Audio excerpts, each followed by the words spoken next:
Hello, hello. Happy Wednesday. I'm procrastinating as we all do sometimes, and I need to clean up my studio. If you wanted to see my mess, I have a little bit of mess around me. And I thought I wanted to finish one design. We were working on that inside the Wafer Paper Academy, or it's now going to be called Flurry Cakes Academy. So that's the design we made yesterday inside the Flurry Cakes Academy because we have like live classes every single month, and that's what I showed yesterday. So I just wanted to finish this design because I have a few flowers left on my table and I still have a few things right here that I just wanted to put everything together, so I'll stop procrastinating because I love procrastinating. Everyone, I think a lot of people do, they just don't want to admit that to themselves. And if you missed my stories, I just received a package from Polydowels. Hello, hello, hello. I'm not doing anything special. I'm finishing cake design, at least like a practice session for a cake design, and just just chat about things. It just like I'm procrastinating, and I'm trying to be better.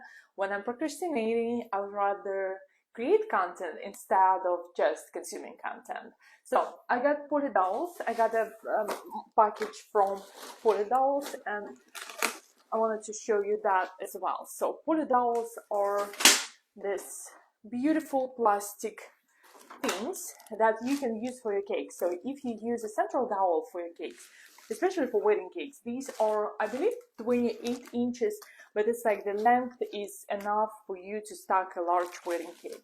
My main reason I don't use a central dowel, at least I've never tried to use a central dowel for wedding cakes because I have a cake safe.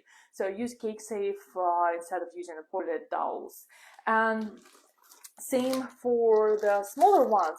I use them to stack my cakes because if you're going to use bubble tea straws and you're making a larger wedding cake, sometimes the bubble tea straws are not going to give you enough strength, especially for larger cakes. So I always use polydowels for everything, but my favorite part is to use them for flower arrangements because like I have this one. You can see the size, they are half inch, so you can make a whole arrangement, stack it into polydowel and insert that into a cake. That's my number one use for polydowels. And you can cut them with a special tool, like I believe it's called pipe cutter or something. So you can use it to cut your dowels, and it's so much easier because I remember, I think it was Paul Bradford who talked about that if you're going to use bamboo skewers or like bamboo dowels, they are bleached with something like chemicals or something, so you're not supposed to use them in your cakes because they are not food safe. Poly dowels or bubble tea straws, is that what you're using, are food safe, at least to protect your flowers, to assemble your cakes. I love using poly dowels. I just love this company. I've been using them since I started in the wedding cake industry, to be honest. So I was really excited to receive a package. It's so sweet, especially for the longer ones. I'm looking at them and I might try to use a central dowel for my cakes, especially if I'm not going to deliver with using a cake set. So here I have a few wafer paper flowers. They are in white and dark pink shade, and these are just, this wafer paper is just colored with petal dust. I used Saracen petal dust. This is a piece of wafer paper, and I used my favorite hydrangea crop punch. You can buy this on Amazon or you can go on my website. I have everything linked. I prefer to use the same tool as many times as I can, like thousands and thousands of times. I'm going to use the same thing over and over again. And if you've been following me for quite some time, you might notice that I use the same thing all the time. All my cake designs, everything, I use wafer paper, a little bit of fondant, and I use a lot of different decorations. You can use 28 polydol in cake safe. Yes, yeah, I know. That's one of the reasons I wanted to try them, because I was told that you can use polydols with the cake safe. I just never tried it. I never had them. I never tried. I'm excited to do that. I'm just a little bit like, okay. I need to try. I cannot commit to doing that before I try. I'm like, oh. Because every single time you do something different, it doesn't matter. I've been in the wedding industry for over 20 years, but I was a wedding invitation designer. So I started when I was 19. I started making wedding invitations when I lived in a different country, and then when I moved to the States, I started making wedding cakes. But it's been like 10 years making wedding cakes. Can you imagine? Can you imagine? I think I'm a little bit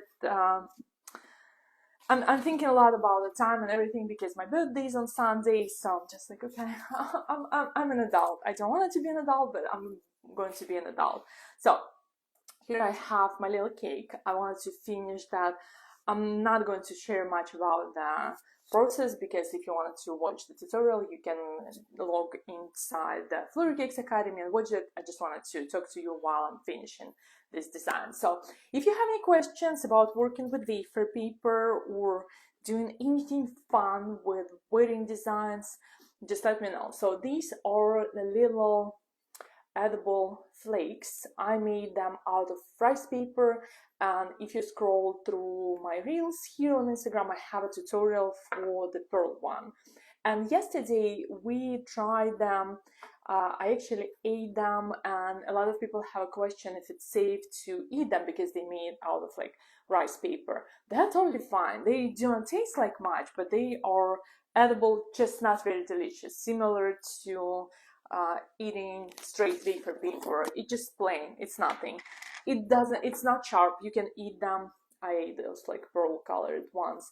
It's totally fine to put it on a cake. You can stick it to fondant. You can stick it to wafer paper. I use fondant covered cake, and I'm going to attach just a few of the sparkly things.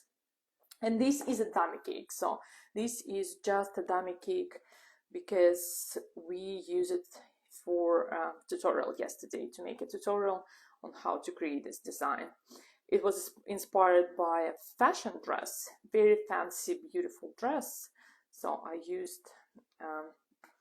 fake cake or dummy cake because I wanted to keep it on display for a long period of time.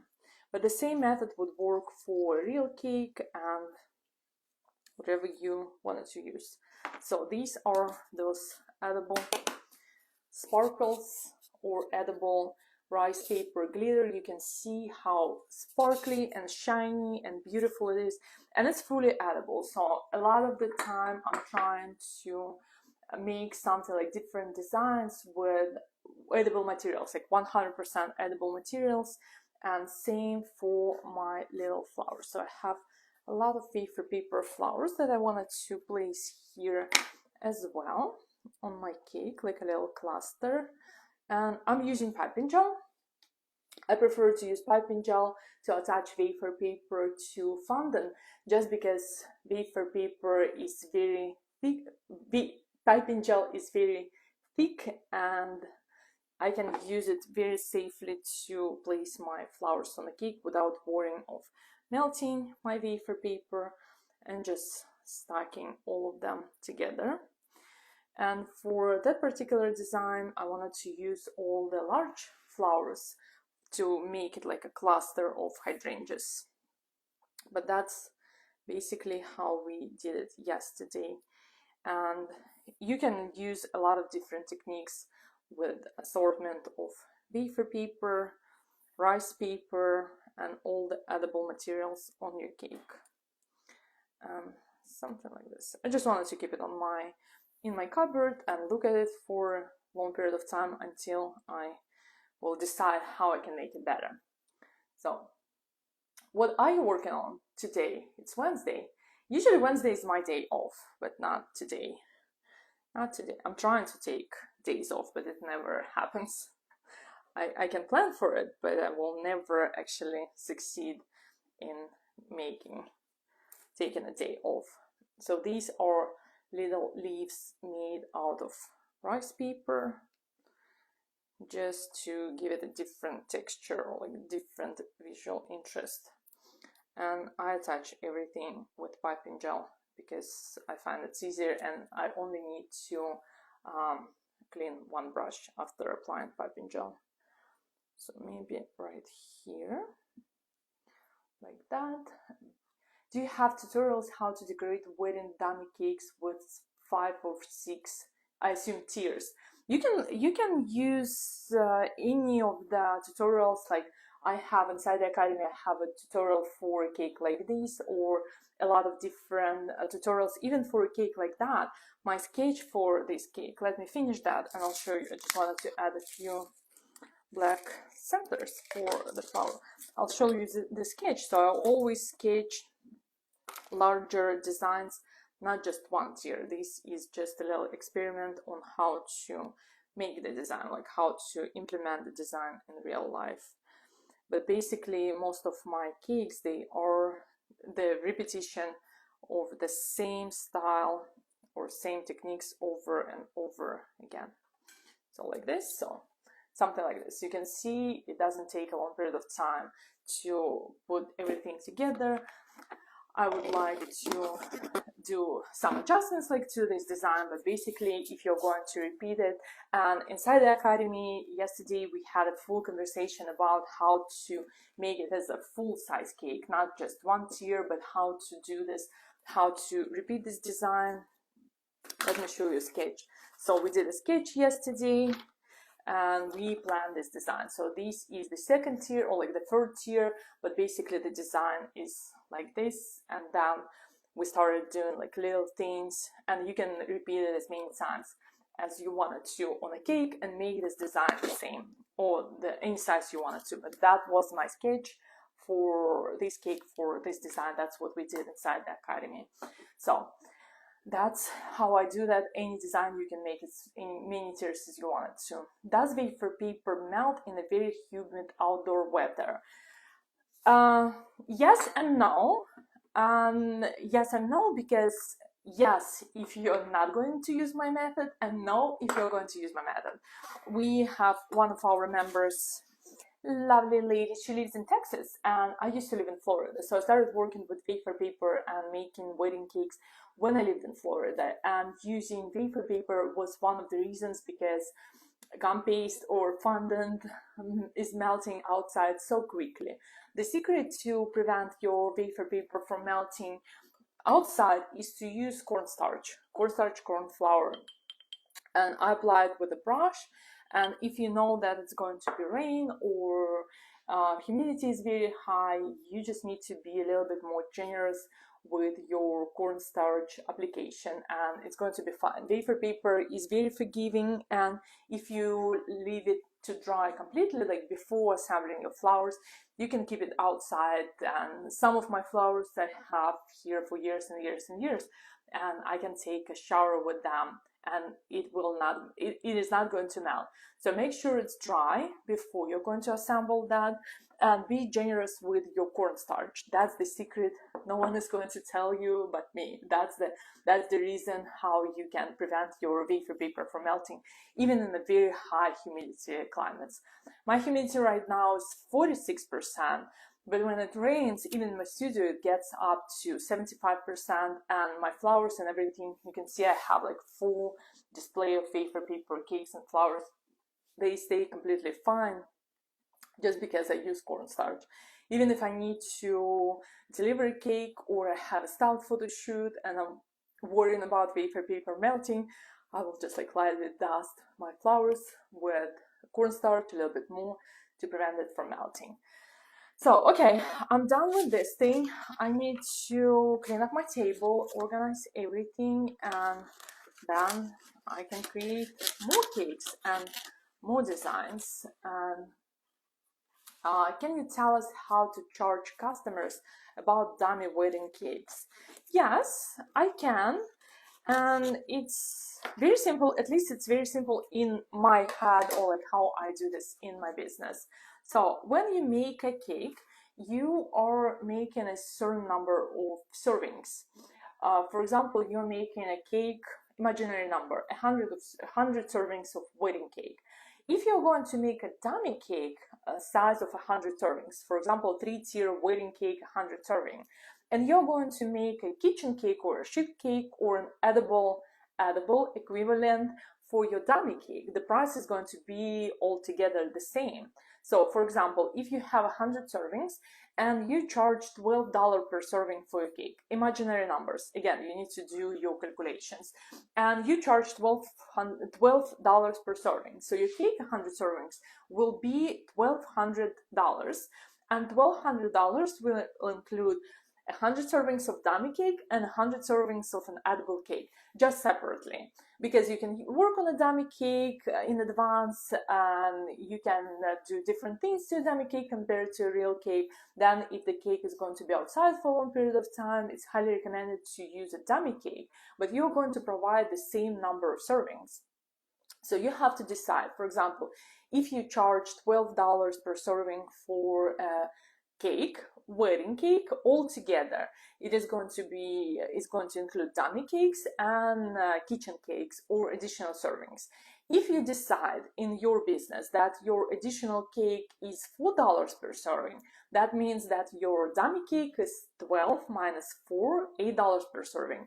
So if your client wants to have a larger dummy cake, you're going to charge only for the dummy cake $8 per serving. For example, they wanted to have 200 servings of a dummy cake, or like a size of a dummy cake, 200 servings, and only 100 servings of an edible cake. So you're going to charge 200 servings multiplied by 8, and then 100 servings multiplied by 4, because you're not providing them all together. Most of the time the situation is opposite, so people choose to have a smaller wedding cake as a dummy cake, for example 50 servings, and 50 more additional servings as an edible cake. So you're going to provide 50 servings at $12 per serving, because it's going to be a dummy cake and a kitchen cake or edible cake, and 50 additional servings at $4 per serving for 50 more servings. So that's the basic math. You charge for all together. You charge for your, I call it like inside and outside, because dummy cake is basically you're selling the decoration, you're selling the outside. Edible cake is an inside, you're selling your edible cake or kitchen cake or sheet cake, whatever you wanted to call it, but basically you're selling all both together, or you can choose to charge them separately. What gold do you use to color the flakes, please? So for that particular gold, I used airbrush Americolor gold color. I think I have it here. So, but for the most part, I use pearl sheen and gold for my. This is blush, but like basically this is an airbrush pearl color I use for pearls, and I have the same I use for gold. This is a color blush, but basically this is like similar to color I use. I use a lot of airbrush Americolor colors because they work perfectly with wafer paper. I prefer to use them with wafer paper. And this blush color is very beautiful, pink, light. It's pearl blush, so you can see it's relatively mild. Golden is beautiful on wafer paper or rice paper, and these colors are one of my most used colors. I use all the time for everything. And okay, no more questions. Good. So I'm going to continue procrastinating and tidying up my things over my table, do the dishes, and I probably will continue working on this cake, on this beauty, to assemble. I can put everything together and then make it in a cake. Do you apply them by brush? I use the brush to paint on rice paper before making edible flakes, but you can scroll through my reels. I have a reel somewhere on how I made those pearl ones. They're very easy to make and it's fun to use them. So thank you so much for joining me today and keeping me company while I'm procrastinating on doing things, and I see you sometime here. Bye.